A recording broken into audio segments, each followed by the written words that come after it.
Well, our top story this morning features a British mother, Mandy Damari, and she has made an emotional plea for the return of her daughter. Her daughter Emily was kidnapped a year ago today as the world remembers Hamas's October the 7th attack on Israel. My beautiful, funny and brave daughter, who I love to the moon and back, deserves to come home. According to the Israeli government, 251 people were taken hostage, 91 still remaining in captivity. Well, last night, the Prime Minister released a statement calling on Britons to stand with the Jewish community on what he described as the darkest day in Jewish history since the Holocaust. Well, let's go live to the fellow at the Jewish People Policy Institute. That is Dan Feferman. Dan, how are you feeling about today? What way do you think it should be commemorated? It's really unbelievable that we're 1 year after this atrocious attack, the worst attack, an attack that still has every Israeli and really every Jew around the world feeling incredibly vulnerable. And we are shocked that 1 year on, our hostages have still not come home, that we are still in Gaza. We are now in Lebanon. We're fending off hundreds of missiles and rockets from Iran. We're getting fired on from Iraq, from the Houthis. It's really an unbelievable scenario. And this day is, it's a very dark day. It's a very sad day for Israelis, for Jews around the world, really for anyone who values life and humanity around the world. This should be a very, very sad and difficult day. I don't know where you were when all of this unfolded. It's one of those days that people will always remember, you know, when they first heard about the horrors of that. Can you tell us a little bit about your experience of October the 7th? Yeah, absolutely. And my story is nothing special. Fortunately, I don't know anyone who was murdered that day. I don't know anyone who was kidnapped that day personally. We live, I guess, about 70 kilometers from the border with Gaza. And I can tell you, like most Israelis, we felt that day for the first time that these rampaging hordes of barbarians, I really don't know how to describe them in any ways. They were going, and they had invaded villages, very peaceful villages, by the way. They'd invaded them, and they were murdering and slaughtering and raping and kidnapping. And every single Israeli felt that this could have come to their community. We felt vulnerable. For that day, the military was nowhere to be found for many, many hours. And we were under a barrage of about 4,000 or 5,000 rockets that were falling on all of our communities. And so we were huddled in the bomb shelters, or in my case, the stairwell of my building, with my family, with my kids. It was 6:30 in the morning on a holiday, on a Jewish holiday. We were preparing to go to synagogue that day, and we found ourselves in an unthinkable onslaught of unchecked murder that we didn't know how to comprehend. But Dan, you refer, and rightly so, to murder there. But a year on, 43,000 people are dead. There are 1,700 of those who are Israeli and 42,000 which are Palestinian. Has anything, what has been achieved? What has been achieved? Yeah, first of all, you have to take that number into context because it's a big number. It is a big number. And I can tell you on the Israeli side of the border, nobody here is celebrating the death of people on the other side of that border. I talked to multiple friends who are soldiers who go in and out of Gaza, and nobody comes back with a smile on their face that Palestinians have to die. But we understand that it is Hamas, the terrorist organization, and now Hezbollah in Lebanon that has dragged them into this and dragged us into this war that we didn't want to be in. I can tell you that at least half, if not more, of those Palestinian deaths are militants, are terrorists. And that makes the, if there's any comfort, it's the analyst in me, the military affairs analyst in me, that understands that this is the lowest civilian death count in any urban warfare history.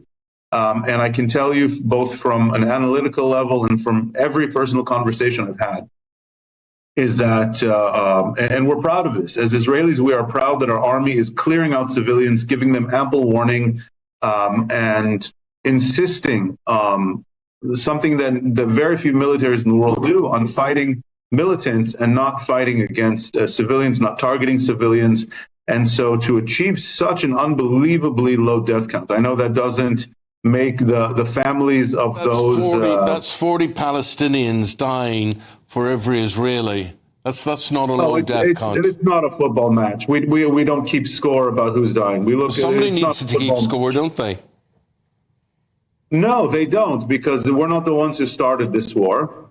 We're not the ones who asked for this war. We wanted to be left alone on October 6th. We want to be left alone today. All we want is to have our hostages back and to go back to our lives. Is that what Netanyahu is seeking? Because it doesn't seem as though there is the focus on the hostages that the families of the hostages want to see. I mean, I'm looking this morning at this British girl, Emily Damari, Israeli British joint national. She's turned 28 whilst who knows where in Gaza, and it just seems that Netanyahu is broadening the extent of the conflict, and there is suggestions that they aren't ruling out possibly bombing nuclear sites in Iran, whilst the US and the UK urging desperately for a ceasefire and a renewed attempt to get these hostages out. There have been to date 19 ceasefire attempts that Israel has agreed to and that Hamas has not agreed to. And now you're bringing in Iran, which just shows the absurdity of the situation. What does Iran have to do with Palestinian militants supposedly trying to liberate their lands? Hamas came in on October 6th, murdered and kidnapped for the sake of having this insurance policy of hostages. They're not seeking a compromise. They're not seeking... They will fight to the death of every last one of their civilians because that furthers their goals. They don't care about their civilians. They certainly don't care about ours.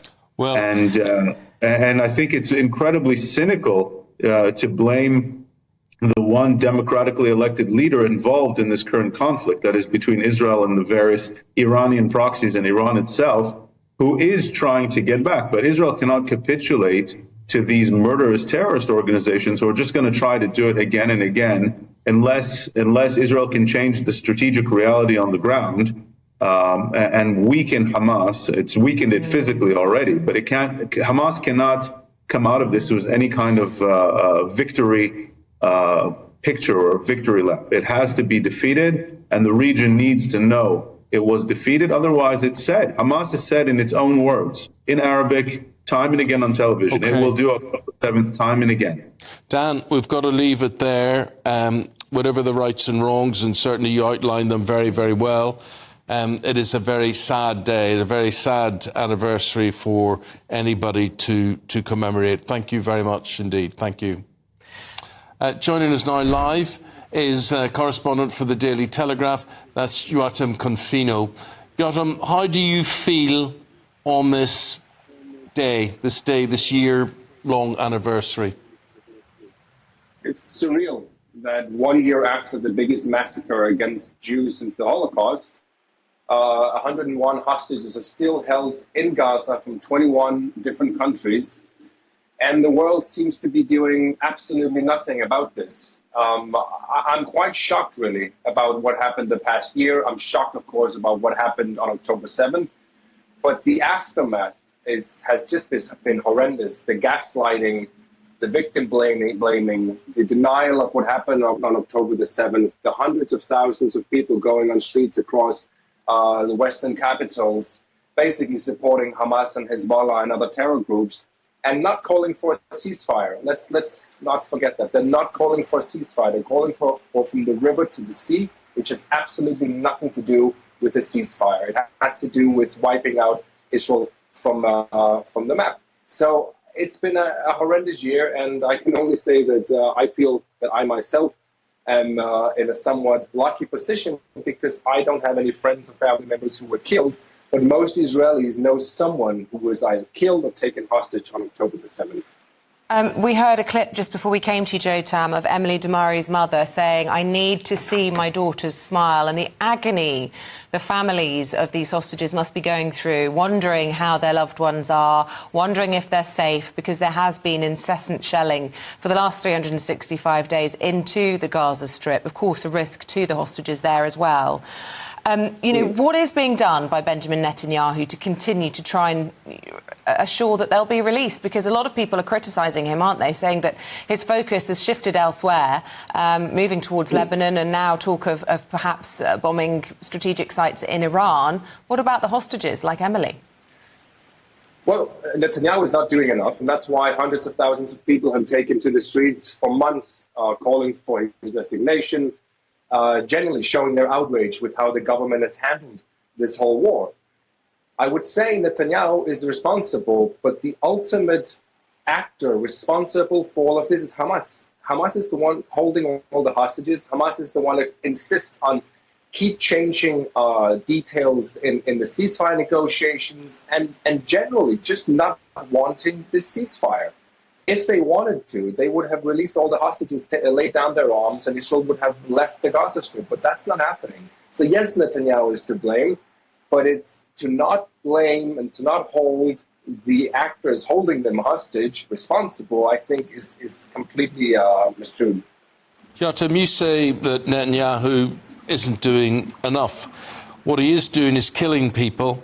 43,000 people have died, 41,000 of those Palestinian, nearly 2,000 Israeli.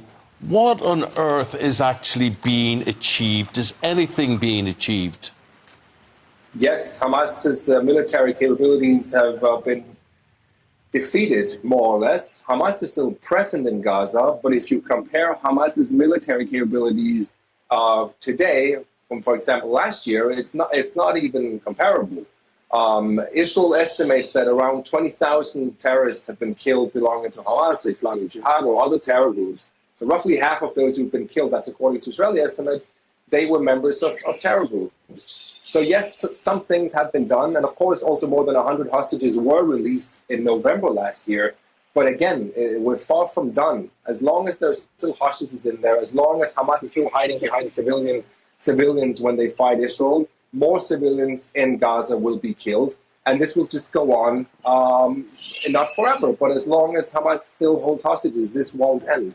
Of course, the collateral on civilians in Gaza has drawn huge criticism from the international community and indeed from quarters of the Jewish community. I looked at the Jewish Council of Australia, who've been highly critical of some of the actions of the Israeli military as well within Gaza. But 1 year on from those horrific, egregious attacks on Israel, it feels as though we are further from peace than at any other stage in the last year. Would you agree with that? Yes, we are. And again, there's one reason for that. It's not just Hamas. It goes from Gaza through Lebanon, Syria, Iraq, Iran, and Yemen. In other words, Iran's axis, which a couple of days ago, the supreme leader said that Israel has to be wiped off the face of the earth. Again, there's no secret here. They are openly saying what their main goal is, which is destroy Israel. And they're trying every single day, either from Yemen or from Lebanon, firing ballistic missiles, drones, rockets. This is not going to end until there's an end to the Iranian regime and to the Iranian proxies. And it's not just about Israel. The West is also going to feel this, and they already are feeling it. So I hope that the international community can gather and address the main cause of destabilization in the region. Well, Jotam, it involves us all, and thank you very much indeed for your commemoration 1 year on. We'll leave it there. Thank you very much indeed. It is amazing, and we'll talk about how horrific the overall deaths are. 44,000 people generally dead, absolutely ghastly. When does it end? When will it end? It just feels so far. I think today we think about how it started. Yes, and I you agree. think about those people who were there at a music festival and what happened then next to me, this premeditated idea of catching them, killing them, holding them hostage, and so many people still there. Awful situation. Still there with all of that. Our thoughts with Let us know your views.